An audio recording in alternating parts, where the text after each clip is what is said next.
आज हम लोग पढ़ेंगे कंज्यूमर इक्विलिब्रियम। कंज्यूमर इक्विलिब्रियम के लिए आज हम लोग एक वीडियो देख रहे हैं। ये इसमें इसलिए लिखा है ऐसा, budget line and indifference curve. दो चीज़ें बजट लाइन आपको कंज्यूमर इक्विलिब्रियम के लिए चाहिए। उपभोक्ता का संतुलन। क्या चाहिए? उपभोक्ता का संतुलन। देखो, उपभोक्ता का संतुलन, जिसको हम अंग्रेजी में क्या कहते हैं? Consumer equilibrium.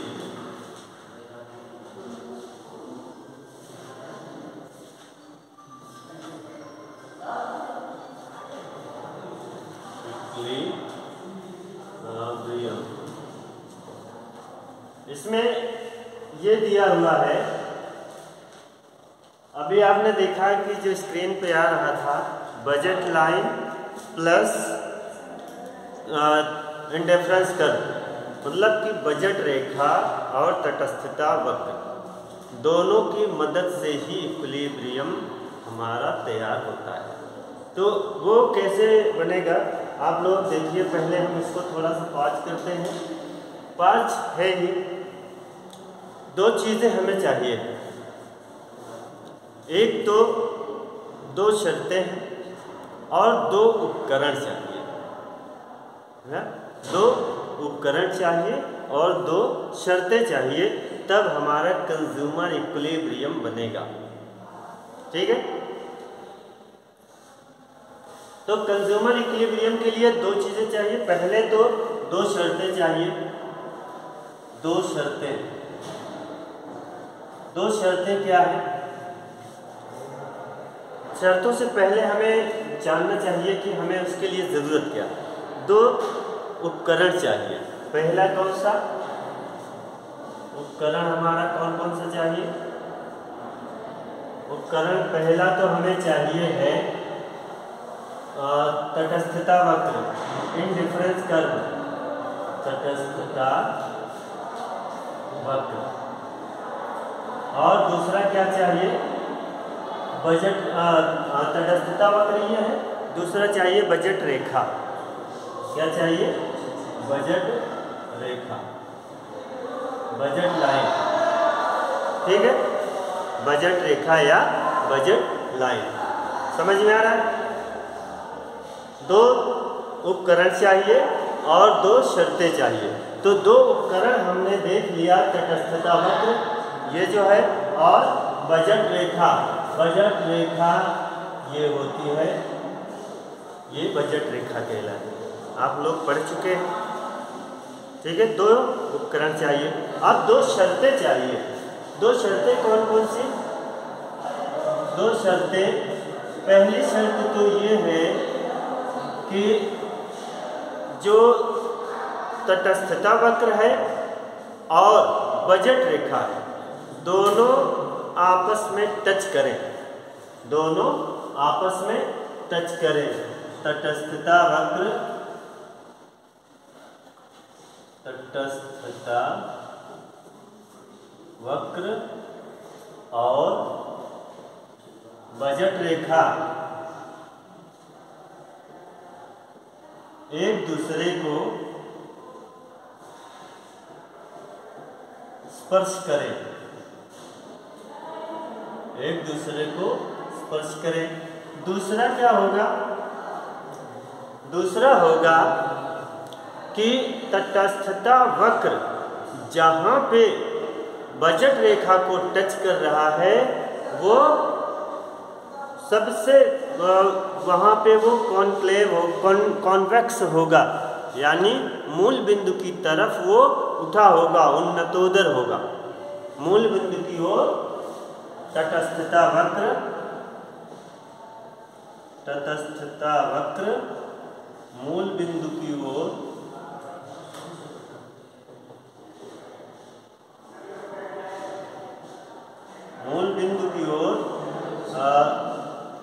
उन्नतोदर होगा, कॉन्वेक्स होगा, उन्नतोदर होगा। कॉन्वेक्स तो समझ रहे हैं, अगर उन्नतोदर नहीं आ रहा है तो कॉन्वेक्स तो आ रहा होगा, उत्तल तो आ रहा होगा, उत्तल होता है, मूल बिंदु की ओर उत्तल होता है। ठीक है, ये इतनी दो आपके लिए दो आवश्यकताएं ज़रूरी थी। एक तो दो उपकरण होने चाहिए थे और दो शर्तें होनी चाहिए। अगर ये दोनों चीज़ें हैं आपके पास तब आप उपभोक्ता का संतुलन दिखा सकते हैं। अच्छा, अब बात ये आती है, थोड़ा वीडियो देखने से पहले हम इस बात को करते हैं कि जो तटस्थता जो उपभोक्ता का संतुलन है, संतुलन होता क्या? संतुलन का मतलब है कि उपभोक्ता जहाँ पे पूरी तरह संतुष्ट हो जाए। दो वस्तुओं का संतुलन, दो वस्तुएं ही होती हैं, एक एक्स या एक एक्स वाई, कमोडिटी एक्स और कमोडिटी वाई, दो वस्तुएं होती हैं और उन दोनों वस्तुओं में उपभोक्ता को समान संतुष्टि कहाँ पे मिलती है, अर्थात सबसे ज़्यादा संतुष्टि कहाँ पे होता है, वही उपभोक्ता का संतुलन होता है। इससे पहले हम लोगों ने पढ़ा था संख्यावाचक दृष्टिकोण, कार्डिनल अप्रोच पढ़ा था ना। तो मार्शल ने जो संतुलन दिखाया था, क्या दिखाया था, किसी को याद है? मार्शल ने क्या दिखाया था संतुलन?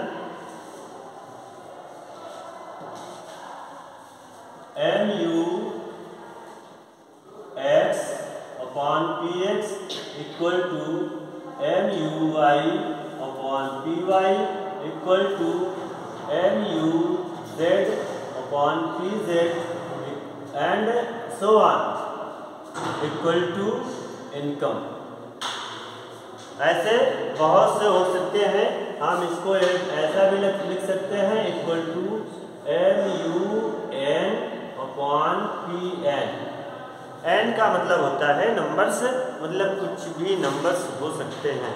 मतलब ये था कि जो कॉर्डिनल अप्रोच था या जो मार्शल का समसीमांत उपयोगिता नियम था, वो ये कहता था कि कई वस्तुएं हो सकती हैं लेकिन जो उपभोक्ता का खर्च होगा वो उसकी इनकम से ज़्यादा नहीं होगा, वस्तुएं चाहे जितनी हो जाए। यहाँ पे क्या है, यहाँ पे व्यक्ति के पास दो ही वस्तुएं हैं, दो ही वस्तुओं का उपभोग कर सकता है, उसके अलावा वो नहीं कर सकता है। अर्थात अगर हमारी एक वस्तु कोई वस्तु है तो दूसरा हमारा साधन होगा जिसको हम रुपया या इनकम कह सकते हैं।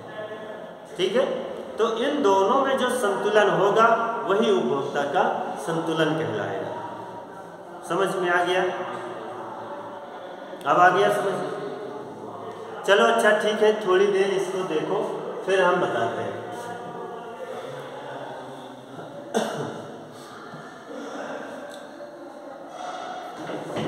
आपको ये देखने को मिल रहा है, यहाँ पे दो उपकरण चाहिए थे संतुलन के लिए। पहला उपकरण आपको तटस्थता वक्र दिया गया है। कितने तटस्थता वक्र है? कितने तटस्थता वक्र है? 3 तटस्थता वक्र है। IC1, IC, IC1, IC2, 3 तटस्थता वक्र हैं। एक उपकरण आपको मिल गया। दूसरा उपकरण आपको क्या चाहिए है? दूसरा उपकरण आपको मिल रहा है क्या? बजट रेखा। पहचान रहे? सभी लोग पहचान रहे? बजट रेखा यही है, पहचान रहे? Very good. बजट रेखा बताती क्या है? हमारी इनकम की सीमा को बताती है, अर्थात हमारे पास कितनी इनकम है उसको ये बताती है। इनकम है या हमें कितना खर्च करना है, अर्थात हमारे पास बजट कितना है, उसको बजट रेखा बताती है। ठीक है, अब देखो क्या है। अब अगर आप इसको देखें,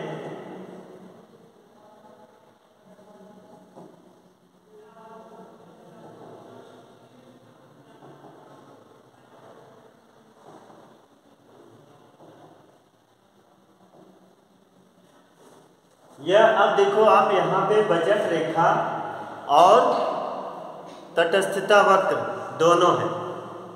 बजट रेखा और तटस्थता वक्र दोनों है ना। हमारी यहाँ पे क्या है, हमारी यहाँ पे जो शर्त है, दोनों शर्तें यहाँ पे हमें चेक करना है, दोनों शर्तें कंप्लीट हो रही या नहीं।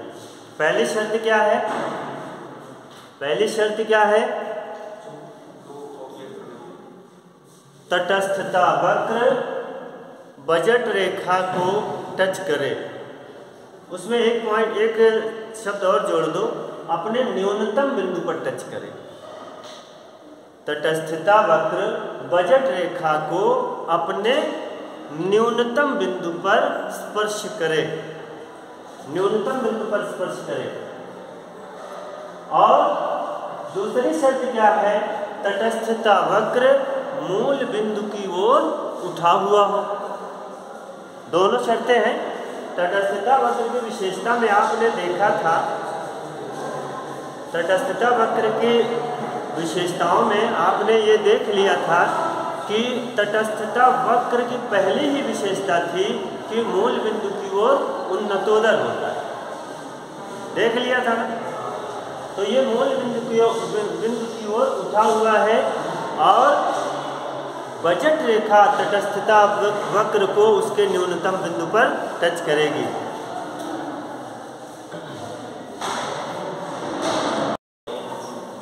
तो ये दोनों शर्तें यहाँ पे कंप्लीट हो रही हैं।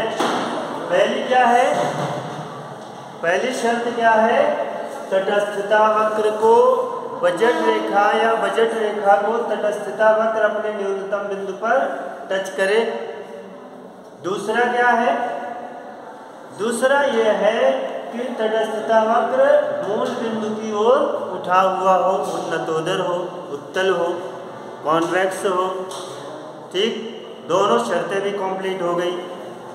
अब यहीं पर देखो एक बात और समझ लो, यहाँ भी टच कर रहा है तटस्थता वक्र, यहाँ भी टच कर रहा है, यहाँ भी टच कर रहा है, यानी CED तीन बिंदु हैं जहाँ पर ये तटस्थता वक्र बजट रेखा को टच कर रहा है। लेकिन क्या हर बिंदु पर उपभोक्ता संतुलन में रहेगा? हाँ, हर बिंदु पर उपभोक्ता संतुलन में नहीं रहेगा, क्योंकि हमारी जो दोनों शर्तें हैं वो इन तीनों बिंदुओं पे सेम नहीं है। इन तीनों में से केवल एक बिंदु पर हमारी दोनों शर्तें कंप्लीट हो रही है ना। दोनों शर्तें हमारी केवल यहाँ पे कंप्लीट हो रही।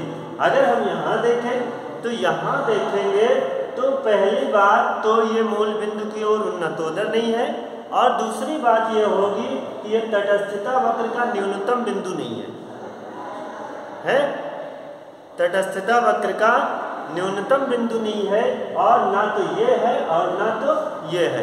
तो न्यूनतम बिंदु ये है और मूल बिंदु की ओर झुका हुआ भी है और बजट रेखा को टच भी कर रहा है। तो हमारी दोनों शर्तें कंप्लीट हैं। इसका मतलब उपभोक्ता का संतुलन किस बिंदु पर होगा? किस बिंदु पर होगा? इस बिंदु पर होगा उपभोक्ता का संतुलन। ठीक है, समझ में आ गया? सभी को आ रहा है समझ में? कहीं कोई कंफ्यूजन है? अब चलो इसको हम देखते हैं मैथमेटिकल तरीके से। इसको हमें मैथमेटिकल तरीके से देखना। देखो ये लिख के आ गया MRS equal to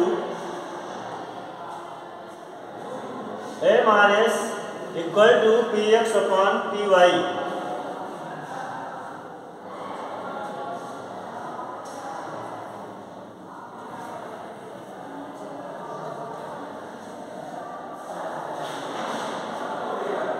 MRS equal to PX upon PY, ये आपका MRS का सूत्र है।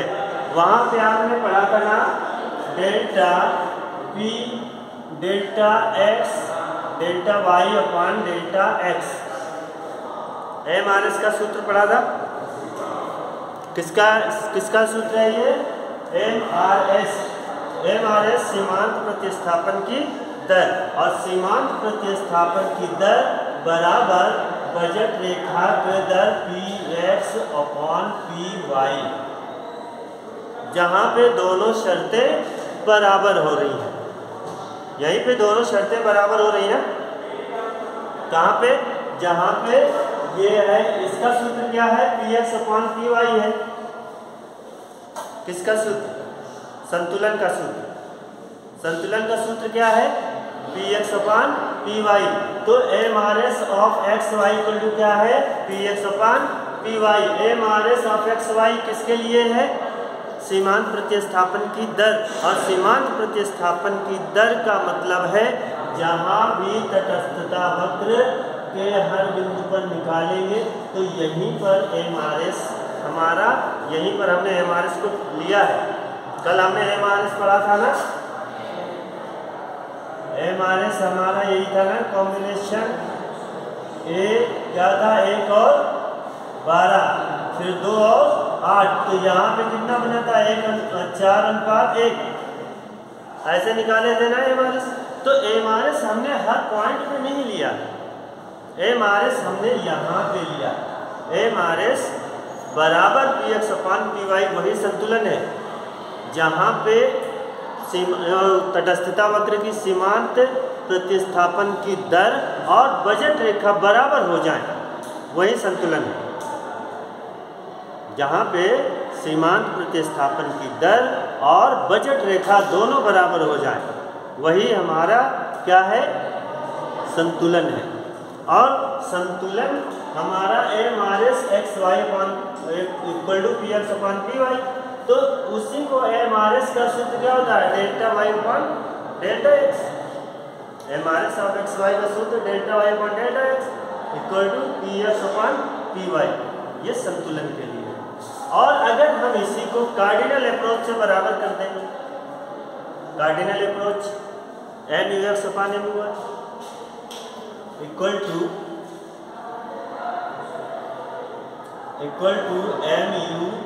mu(x) और mu, अब यहाँ पे ऐसे मत लिखो, mu केवल लिखो अपॉन p, जब px भी लगा दो, equal to income, equal to income.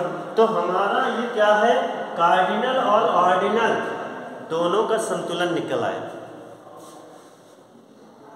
ठीक है, समझ में आया?